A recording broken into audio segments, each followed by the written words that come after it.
Buenas tardes. Solamente quiero darles la bienvenida y agradecerles que nos acompañen en la presentación de un nuevo libro.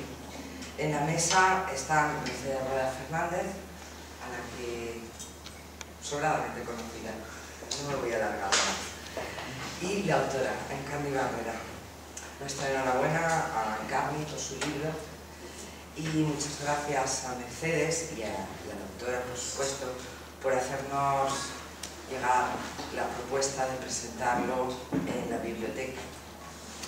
La presentación de un nuevo libro, lo digo siempre, resulta un acontecimiento feliz, y es que es un acontecimiento importante para cualquier comunidad, para su biblioteca, para su bibliotecaria, que ya lo sabéis, yo siempre me siento un poco cómplice y partícipe de estos alumbramientos literarios. Las manecillas del reloj es el libro que presentamos hoy.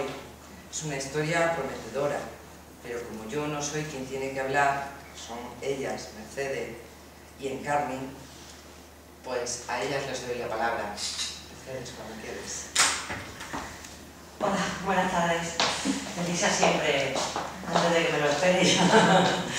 Mercedes es testigo, pero la forma en que lo dice, y aunque sea breve, siempre es muy profundo, y me consta lo que le alegra que se produzcan estos acontecimientos como la presentación de un libro en esta casa de los libros, y que yo con ella comparto.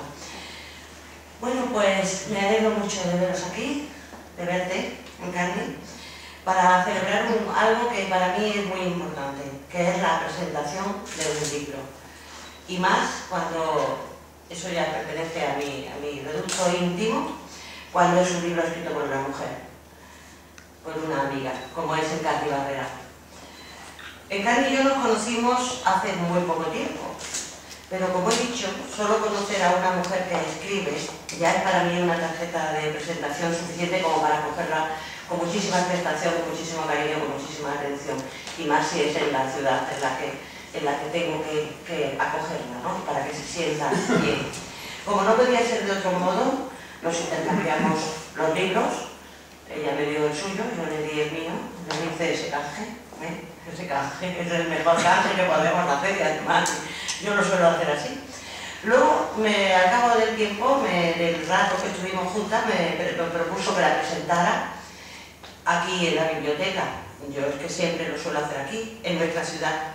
Y yo acepté encantada, porque para mí es un honor hacerlo, ya que sé lo que significa para una escritora que te demuestren la confianza de dejar en tus manos la presentación y que te muestren esa disponibilidad y esa responsabilidad que es también tanto para ella como escritora y autora como para mí, para poderla llevar bien. Es una responsabilidad ante Linares, ante vosotros. Significa para mí el presentarla, que es amiga, significa que es mujer, y estas dos cosas pues añaden una cierta complicidad que, valga la redundancia, añade algo al placer que para mí es presentar un libro. Por eso, Encarni, bienvenida a Linares, donde quiero que te quede el recuerdo imperecedero de la presentación de tu primera novela, junto al calor que necesita para ir creciendo, y que te ofrezco con todo el cariño, el respeto y la admiración que me mereces. Como he dicho, para mí eres mujer y escritora, y eso me basta para identificarme contigo en este momento, en el momento en el que tu libro ya va a volar solo.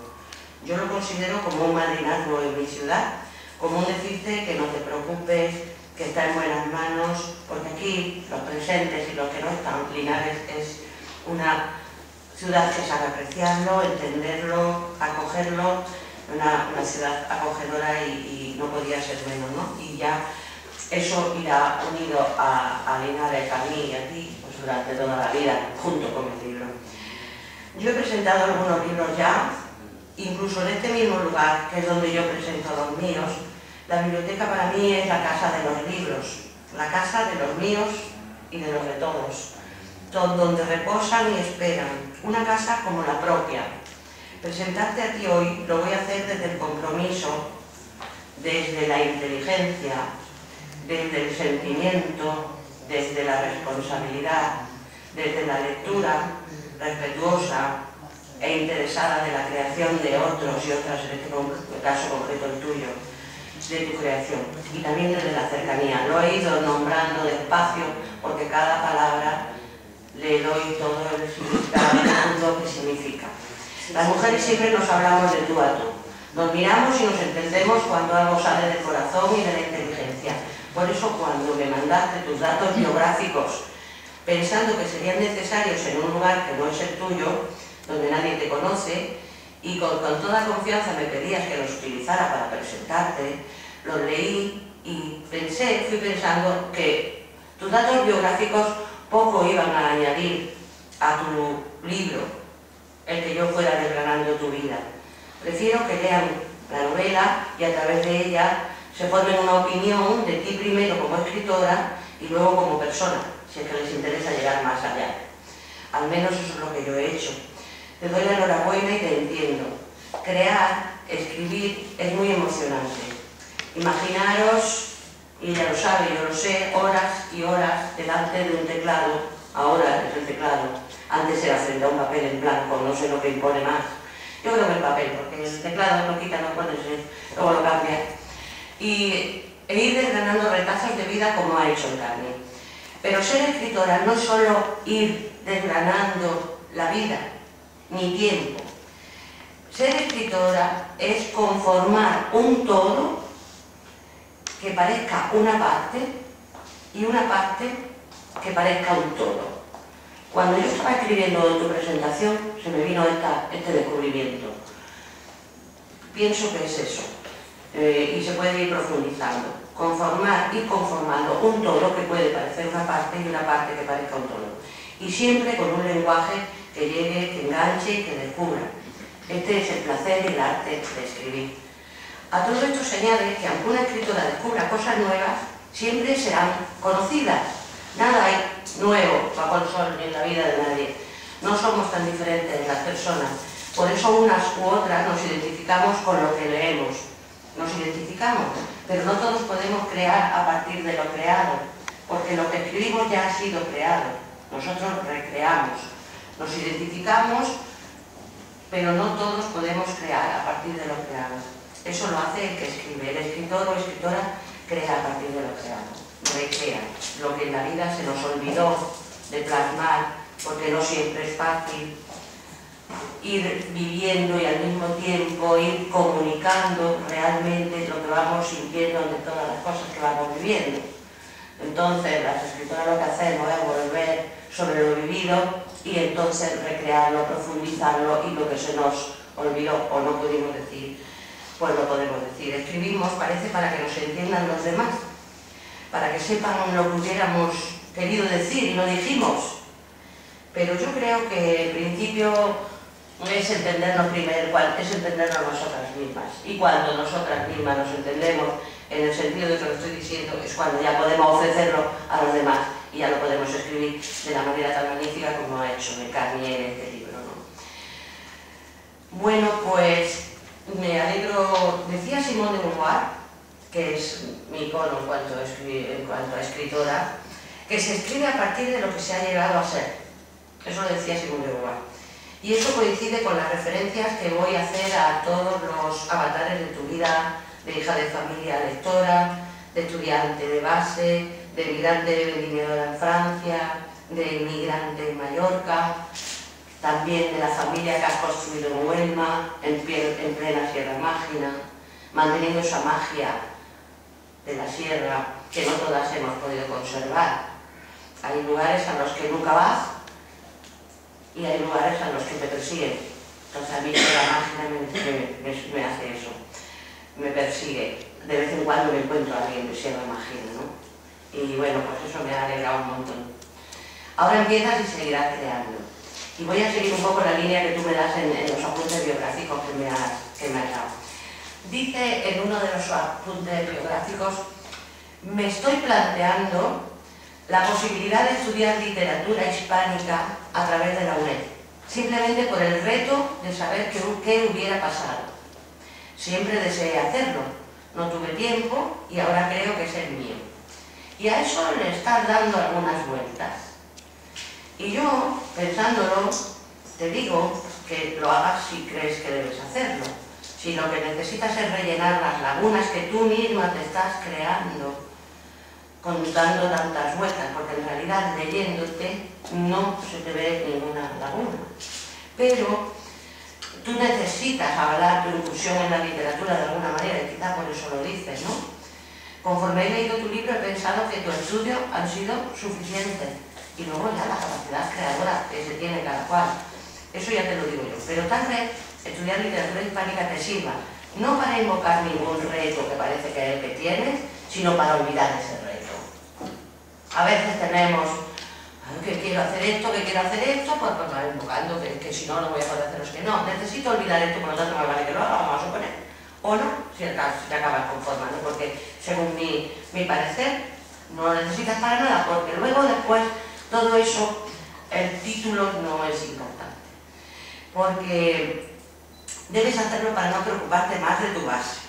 Es verdad que los estudios cohesionan, pero la experiencia, las múltiples lecturas y el seguimiento de otros y de la vida, llega un momento que se imponen a los títulos.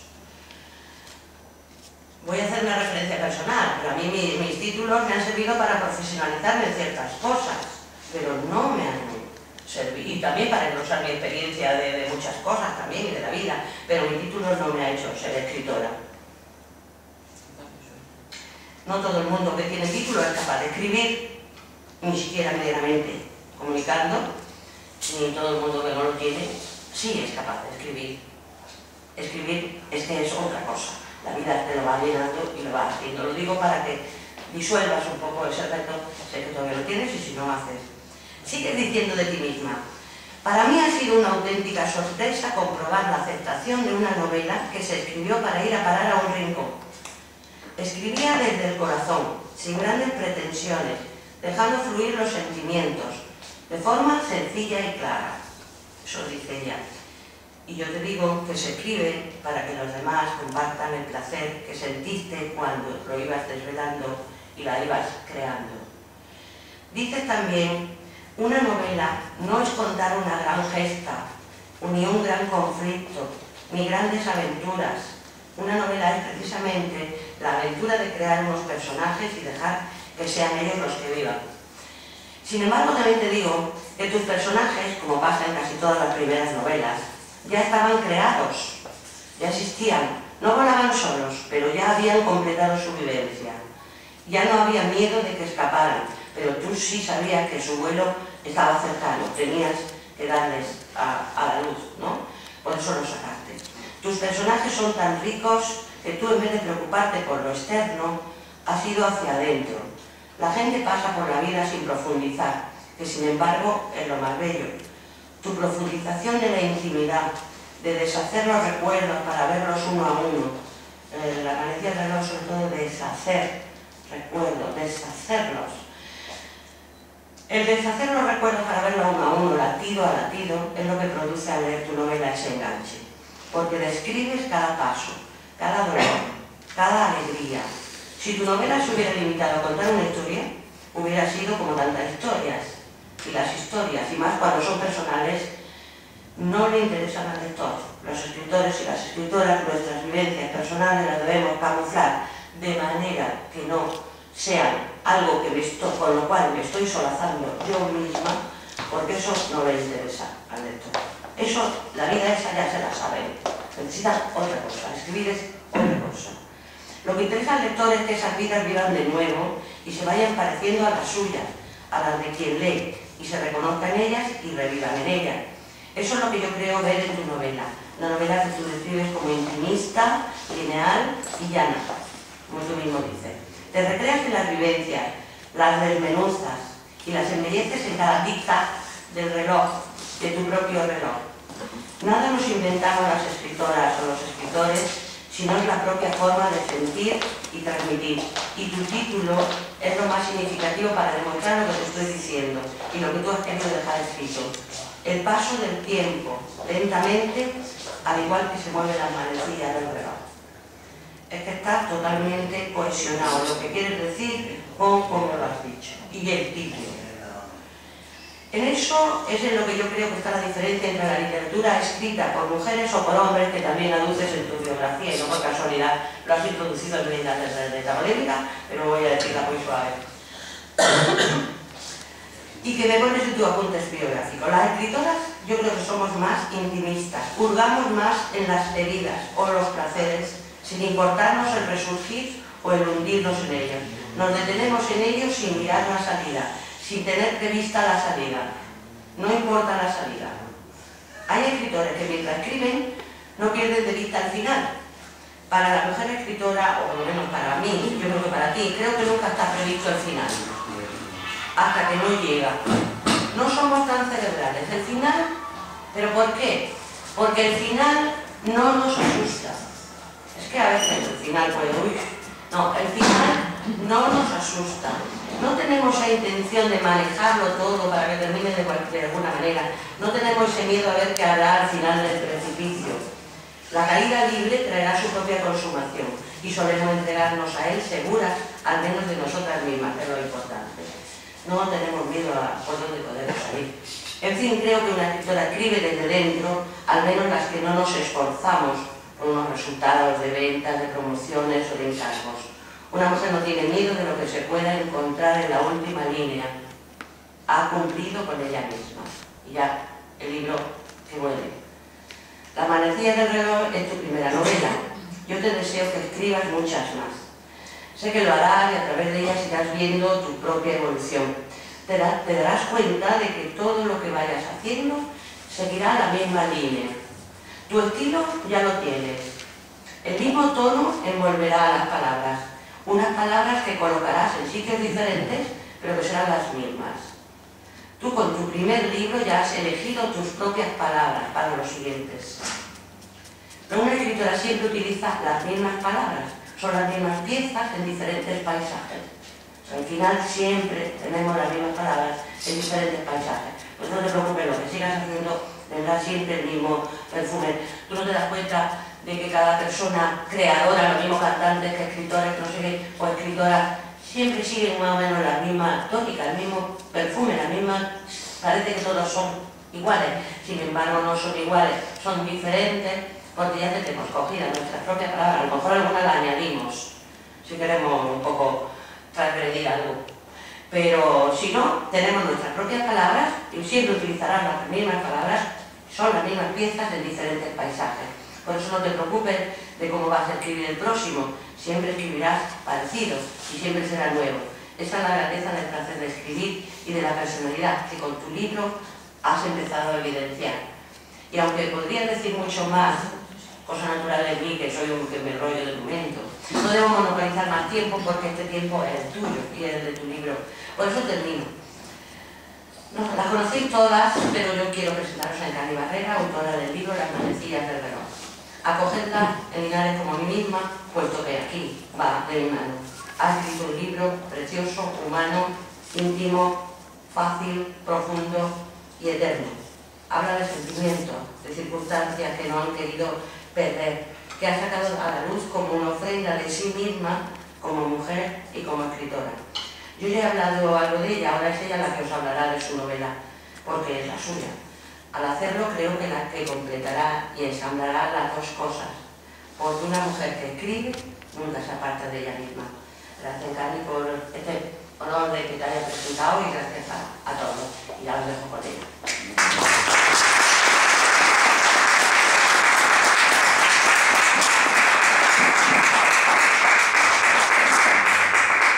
Bueno, me toca. Buenas tardes.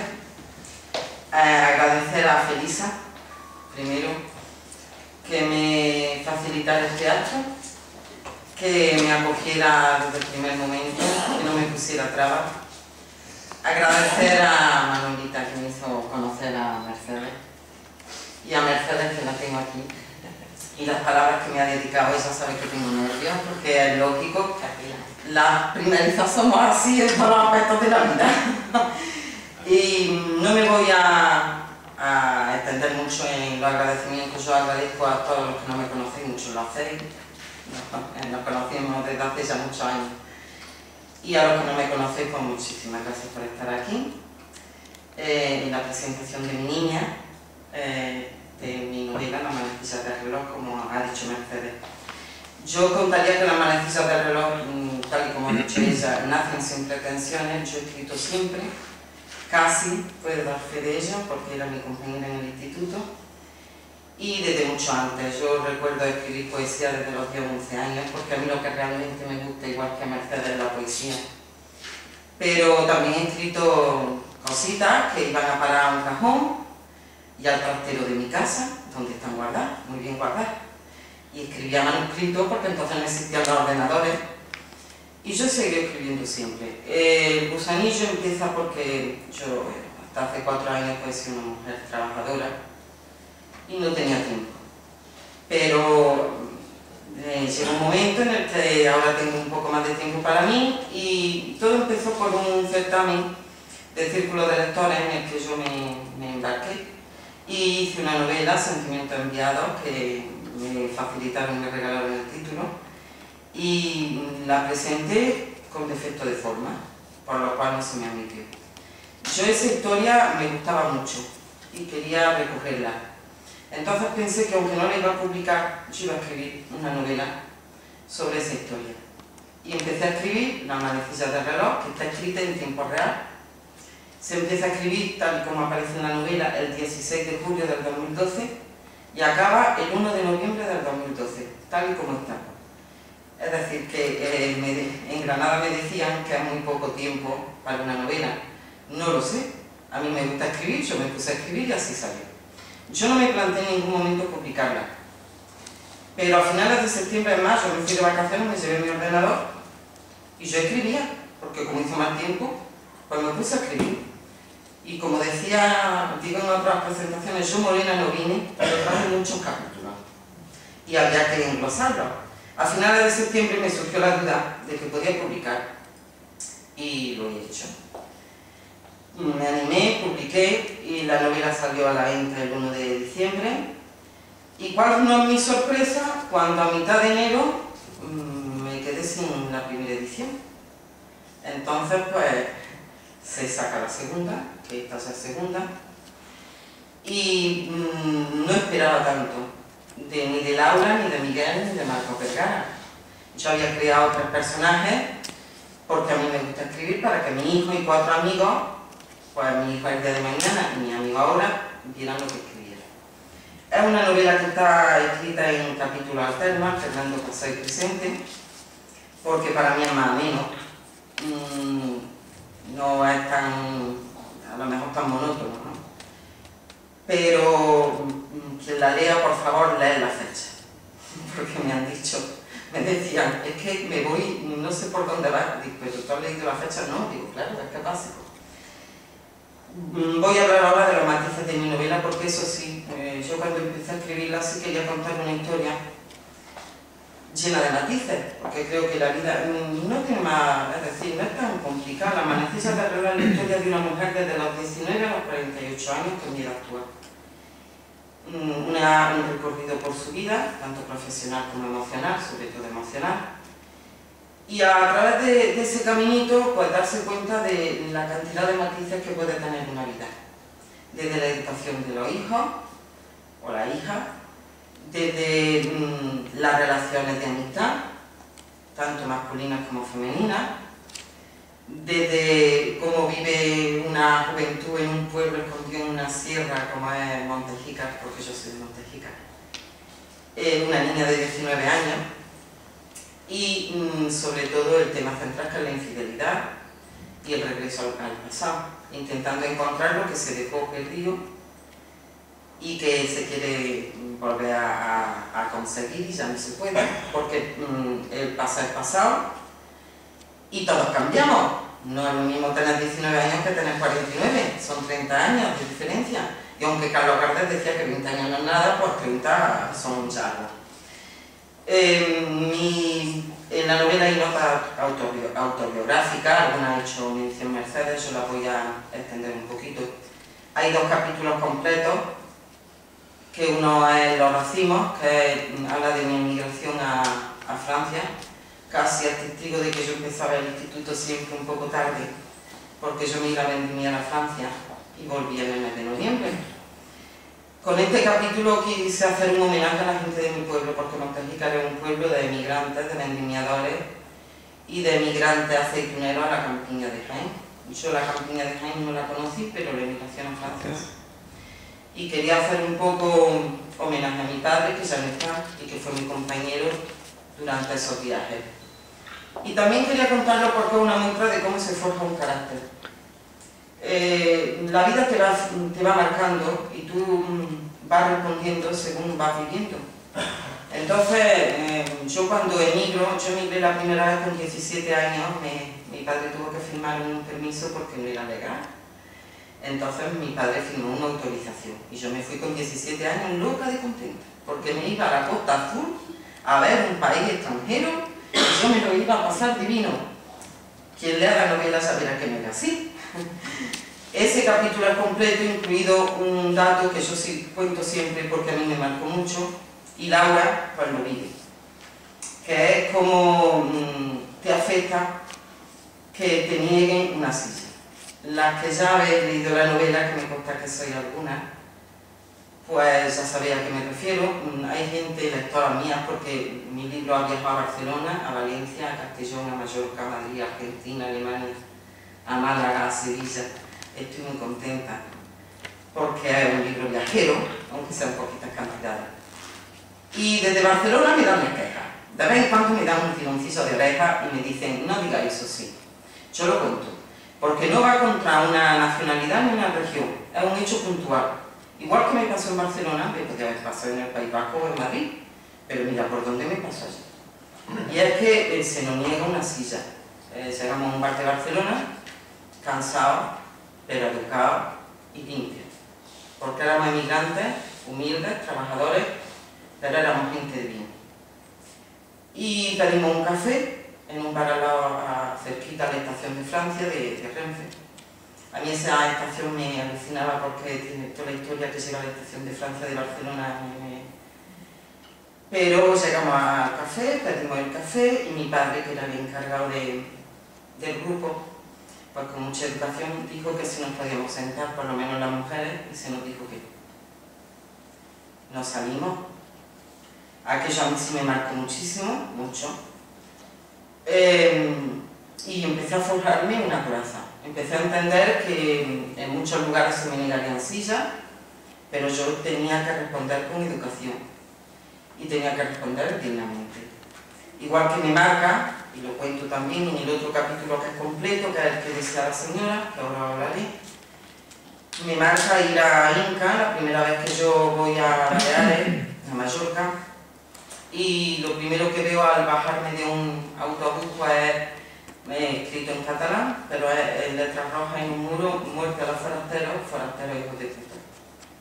Yo tenía 22 años y me había ido sola, porque en casa las cosas pintaban bastos, mi padre no estaba bien, yo tuve que irme, dejar colgar unas oposiciones y renunciar a una beca de programadora de ordenadores, porque no me podía permitir el lujo de desperdiciar tiempo y, por supuesto, dinero de casa. Y me fui, cogí mi maleta con 22 años y me fui, sin saber cuándo iba a volver. Y ver aquello donde, en esos lugares donde yo estaba sola, sin compañía de las mami, porque ahora 22 años son niñitas, entonces éramos más mujeres, pero éramos niñitas igual. 22 años son 22 años, nos miran como nos miran. Es decir, los mismos días.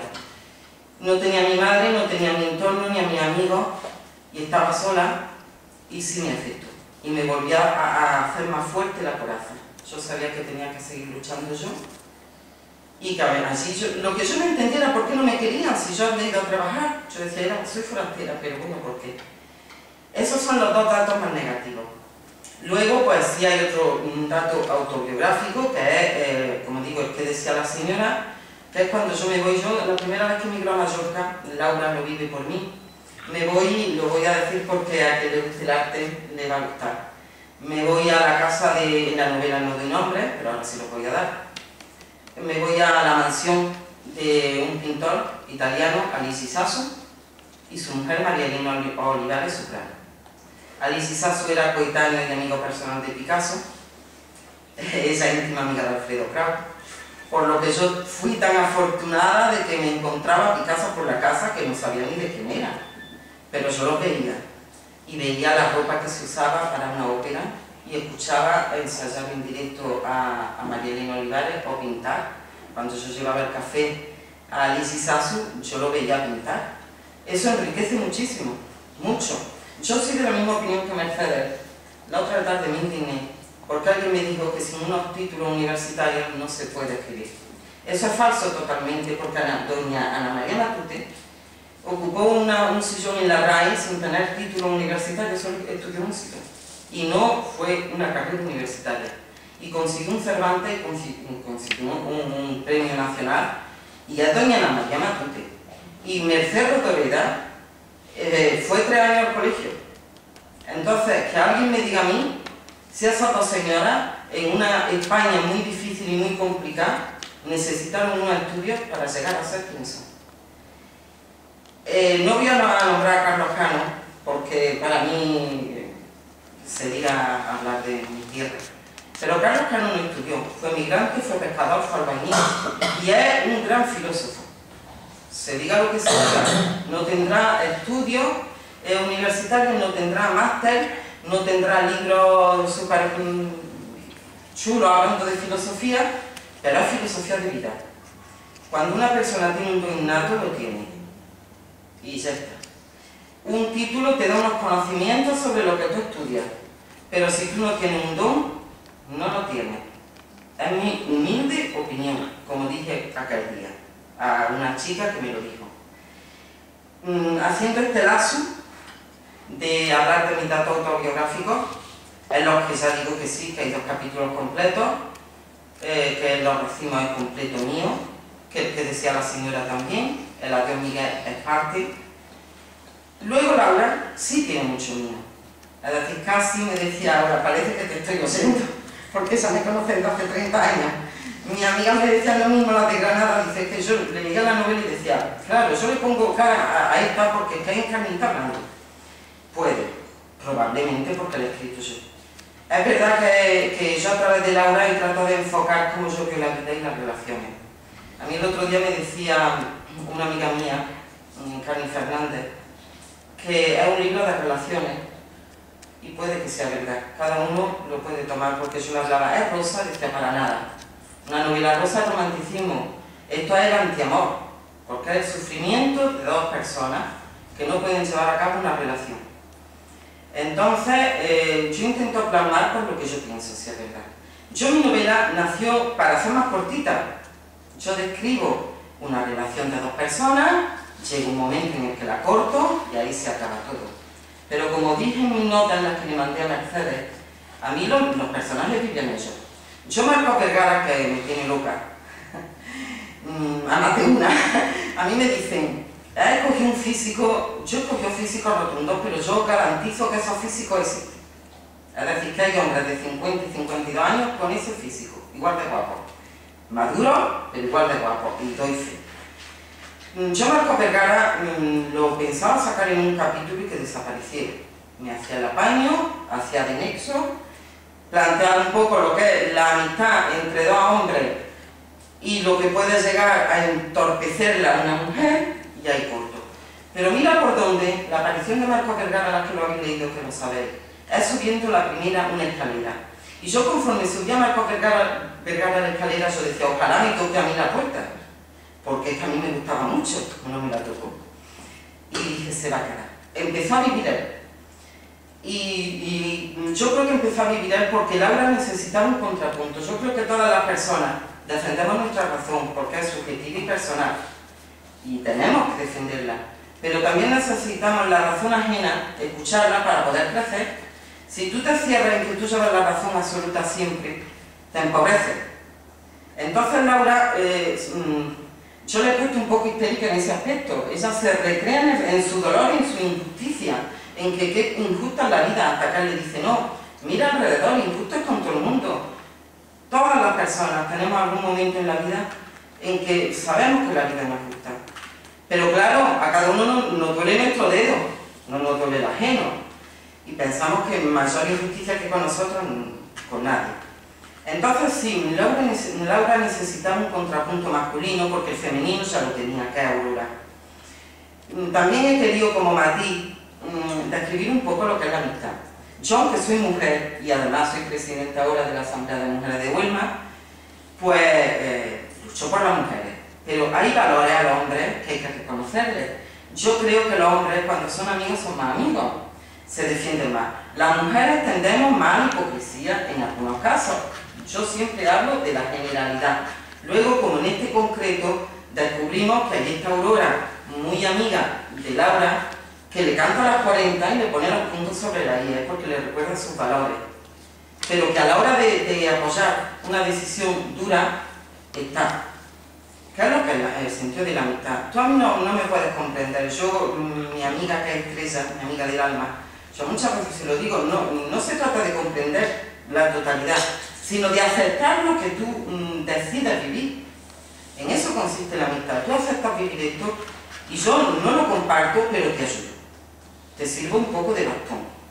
También he querido hablar un poco de la enfermedad, porque hoy en día meto un poco lo que es una enfermedad tan cruel y tan cruenta como el cáncer, y lo que se sufre, tanto el que la vive como el que está al lado, los malos humores que se instalan porque la impotencia de lo que no tiene arreglo te invade y no puedes luchar contra eso.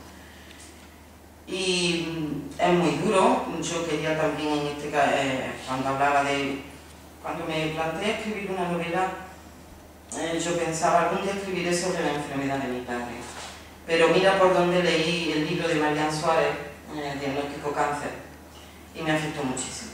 Entonces pensé darle otro enfoque. Y en mi novela pues trato un poco de puntilla la enfermedad, tal y como se puede llegar a vivir. Fue un desahogo emocional hacerlo. Y mi hermana dice que lo pasó muy mal cuando lo leyó, claro, porque quien lo vive pues lo pasa mal, ¿no? También otro de los matices que no me quiero entender mucho, otro de los matices que quería reflejar en mi novela es la educación. Porque hay dos niñas por medio en una situación que no es fácil, Elena y Katy. Elena lo tiene más fácil porque le han enseñado a vivir al lado de una mujer, en una situación estable, aunque sea con su madre solo, pero una situación estable. Katy es distinto, ahí quise reflejar un poco, todos conocemos casos, es decir, que esto es narrar lo que otros han vivido, como decía Mercedes, aquí nada se crea. Y entonces cuando en una casa la situación es muy insostenible, la relación no es fácil y hay una niña por medio, y empezamos a usar a los hijos para manipular y tirarnos los trastos a la cabeza, pues nos pensamos que le hacemos un bien porque nos estamos llegando a nuestro terreno, gran error. Le estamos haciendo mucho daño y se ve a la larga. Porque a la larga esa niña o ese niño crecerá y sabrá de sentimientos, porque llegará a vivir los 20, los 30 y los 40 años y comprenderá, si la hacemos comprender, lo duro que puede ser, depende de qué situaciones, lo duras que pueden ser. Básicamente, esos eran los matices, girando en torno al tema de la infidelidad. Yo quería hacer un canto a la forma de vivir la infidelidad. Hay gente que la vive dignamente y mujeres que la viven dignamente, y hombres, y mujeres y hombres que estallan, ¿no? Entonces yo me preguntaba ¿qué manera es más digna? Es decir, ¿es lo mismo de digno callarse y soportarlo en silencio o gritarlo? Y ahí entra lo de los juicios rápidos. Cuando, y ya digo que es una historia que ha enganchado, yo creo, a mí me lo comentan, me mandan comentarios, me lo dicen. Yo creo que la historia enganchó porque todos conocemos casos. Es una historia que hoy por hoy se repite, lamentablemente. Y hay gente que se ve reflejada o ve reflejada una historia que ha oído o que tiene cerca. Cuando pasa algo de esto, yo siempre digo que estar casado no quiere decir estar enamorado. Eso, tú te casas. Antes nos casábamos muy jovencitas, yo ayer hice mi aniversario, llevo 25 años casada, me casé con 23 años.